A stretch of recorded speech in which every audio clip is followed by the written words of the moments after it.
because the steps of the righteous are ordained by God. This is a verse you may not like, but we have to accept it. It's not my righteousness, it's the righteousness of the Lord. When I complete one step, the next step will be visible. When I complete that step, the next step will come to clear. Some people want to know 5 steps from now, but God is saying you first understand your first step. You first have a revelation of your second step.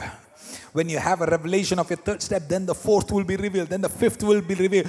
But don't panic. Don't panic. And that is why the word of the Lord came to Elijah and say, verse 9, arise. It's very important for us to understand that at some point you have to detach yourself from that last stream. He's looking at the stream and he's all dried up, and you're like, oh, what should I do now? I don't have any other place to go. You're looking at that stream and you're wondering what to do, and God is saying, time to rise up from that. Time to rise up from your pity party. Time to rise up from your past. You're not a victim, you're a victor. Find a Christian who's always talking about, oh, you don't know what I went through, oh, you don't know my past, oh, you don't know my childhood. Hey, it doesn't matter how terrible your childhood was. Stop giving glory to demons that fought you. Say, I may have gone through that, but I am not what it was. Oh, there is a place where God can bring to you where you will forget about your past, that even if the past is in front of you, it won't matter to you, because God would have taken the poison out of that memory. Oh, I declare and decree right now, let every memory that has power over you, may the Lord remove the poison in the memory. The poison.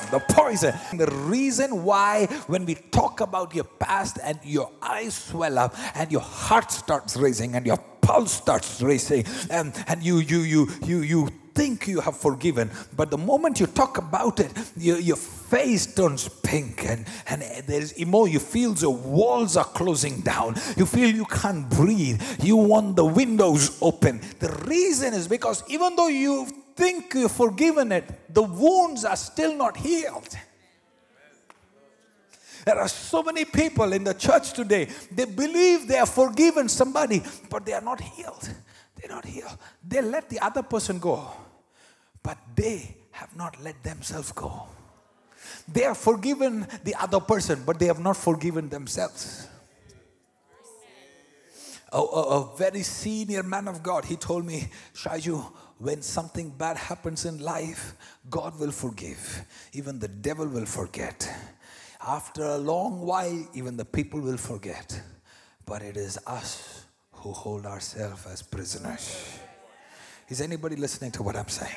If you look at a wound, when it is healed well, when a wound in your body, when it is healed well, you can prick it, you can touch it, you can talk about it, you can examine it. It will be like it was never there. But if the wound is not healed, and if the wound is tender, you touch it, and it just takes you back to that moment when you got hurt. You prick it, blood starts oozing out. You thought it was healed, but it wasn't fully healed. And it starts bleeding again. And you're thinking, oh, I thought it was healed. It happened 5 years ago. I thought I was done it. But I talk about it and I'm still bleeding. That means I have forgiven the other person, but I am not healed in my heart. And that is why touching about it, it still hurts. But I want to declare this by the Spirit of the living God. May God bring you to the place where your ex can come back again and stand in front of you and it don't hurt you anymore. I want to declare this over your life, that your past can come again right in front of you and stare you in your eyes, and you look at the devil and say, devil, I can sleep well in the night. The times when I lost my sleep over you is over. Come on, it's time for me to arise. The Lord says, it's time. It's time. It's time, Elijah. It's time for you to cut off that soulish tie you have with that brook.